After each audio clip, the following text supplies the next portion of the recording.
Frankenstein by Mary Shelley. The Abridged Version. Chapter 9. The Trial of Poor Justine.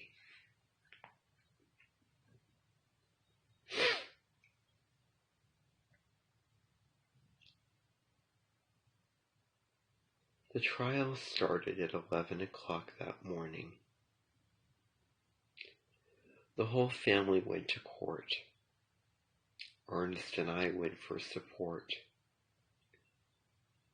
My father and Elizabeth went to tell the court what a good person Justine was. A sour mood filled me with anger and regret. Justine told me Justine should be living a good life. She was a loyal, kind person. She should be on trial for murder. But I couldn't tell anyone what I knew. I would be thought of as a madman and sent away for the rest of my life. What good would that serve?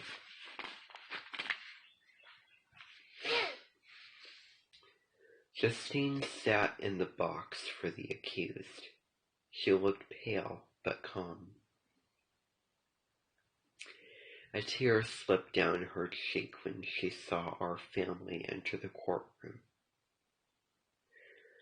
The bailiff called the room to order, and the trial began. The evidence built against the poor girl.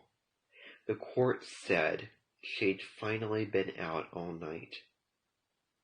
The court said she'd been out all night. A market woman had sent her early the next morning, and far from where they found William. The woman asked Justine what she had been doing, but all she got was a confused answer. The fact that the maid had found the missing locket in Justine's clothes was still the strongest piece of evidence. The judge called upon Justine to speak in her own defense. Her voice was clear, but it was obvious that she was deeply troubled. I am entirely innocent. I know I can say it, but you do not have to believe me. My good character should also be taken as evidence. She told the court that Elizabeth had given her permission to visit with her aunt the day my brother was killed. On her way back to Geneva, she met a man who asked if she had seen a young boy who was missing. When Justine realized that it was William who could not be found, she had joined the search party. Over the next few hours, Justine searched the woods high and low for my brother. Justine went on to tell the court that it was very late when she finally stopped looking. By that time, the city gates were closed. Justine didn't know what to do, so she asked the kindly old man if she could sleep in his barn. She spent a cold, scary night lying on some hay in a barn near town. Every noise woke her up, and she slept very little. When the market woman found her, she was confused because she hadn't slept. If she had walked by where they had found William, she didn't do it on purpose. But the locket? Justine cried. She didn't know how it got into her pocket. It was the one thing she couldn't explain. Several townspeople spoke up next. Many knew Justine to be a good person, but they believed the evidence. They thought that she was guilty. My father told the court how well Justine had served our family. Next, Elizabeth was called to the stand. She told the court that the girl would never do anything to harm the children she nursed. She is perfectly innocent, Elizabeth swore.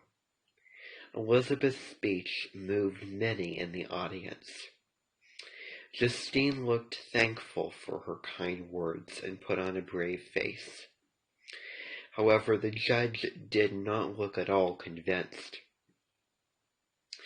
The jury cast their votes, and we waited patiently while they were counted. The bailiff came back into the courtroom and announced that Justine was guilty. I felt a great sense of despair. Justine was sentenced to spend the rest of her life in jail. Elizabeth collapsed beside me and started to cry. I did my best to comfort her in spite of the aches in my own heart. Everything was my fault. My hands alone had built that monster. I could not stop my mind from turning those awful memories over and over. What if this wasn't the last of the monster's evil actions? What if my brother and Justine were just the first victims of my own creation? I was free and alive while Justine was in jail and my brother was dead. Nothing could remove the pain in my soul. My blind need for a great discovery had come at such a high price. Instead of finding hope in my work, I now felt nothing but sadness. The events of the past few weeks took their toll on my already weak body.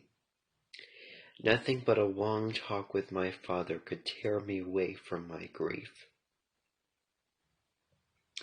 "My son," he said one afternoon when he noticed I was sitting in the corner just standing out the window. "No one could have loved a child as much as I loved your brother. But we cannot spend all of our days staring blankly out of windows. We are all unhappy. You owe it to both Justine and your brother to be useful. Without that, no man is fit for society." He spoke the truth, but my father's words meant little to me. We decided to spend time at our summer house in Bellerive.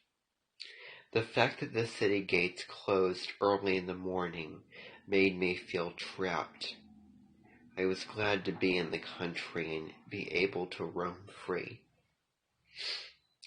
I would leave the house most nights while the rest of the family was sleeping.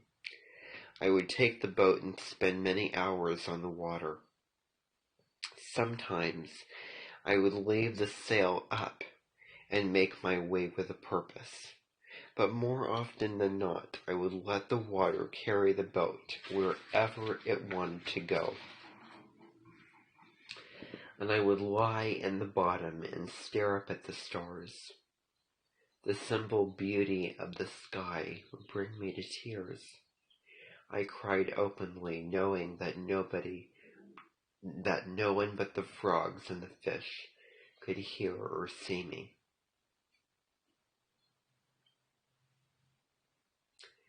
I lived in fear day in and day out, knowing the monster was still alive. What if he did something else? How could I live with myself? What if he hurt someone else I loved? These thoughts made me so angry that I ground my teeth and screamed at the top of my lungs. In those moments, all I thought about was taking back the gift I had given him. If I could return my world to the way it had been before my experiment, maybe I could make things right again. My thoughts were evil, but what was worse, creating him or stopping more bad things from happening? It was a moral dilemma of the first degree. Everyone in our house was sad. My father tried to be strong, but we could all tell he wasn't the same. Elizabeth had tears in her eyes almost every day. For the sake of them both, I tried to be strong on the outside and hide my inner pain. In the middle of our grief, my brother Ernest left. We wished him well as he entered the Foreign Service. It's strange how life repeats itself. Just a few years ago, I had left home after we lost our mother. Now Ernest left just after another loss. One day, Elizabeth and I sat talking. She told me she was upset about how things had turned out. The fate of poor Justine makes me think the world is an awful place. Before now, I had bad things only happen in books. Now, our lives are full of sadness. Justine was innocent, but she went to jail. How is that fair? Oh, my lovely Elizabeth, it hurt me so much to hear her so upset. I was the cause of all of these troubles, not because I actually did them, but because I created the monster. My face became an ashy color. Elizabeth saw the color drain from my cheeks. She grabbed my hands and said, "I'm sorry, my love, I didn't mean to upset you." She held them tightly. "Everything will be okay. Maybe not today, but it will be soon, I promise." I smiled at her kindly, but I didn't feel any better. In the back of my mind, I knew it was far from over. "I'm sorry, Elizabeth. I need to be alone right now." I rose from the couch and went up to my room. I wanted to tell her the truth, to explain how everything was my fault, but I couldn't bring myself to do it. Hours later, I decided the only thing that would make me feel better was a long hike through the Alps. Maybe if I took another trip like the one with Henry, I could get over what had happened before William and Justine.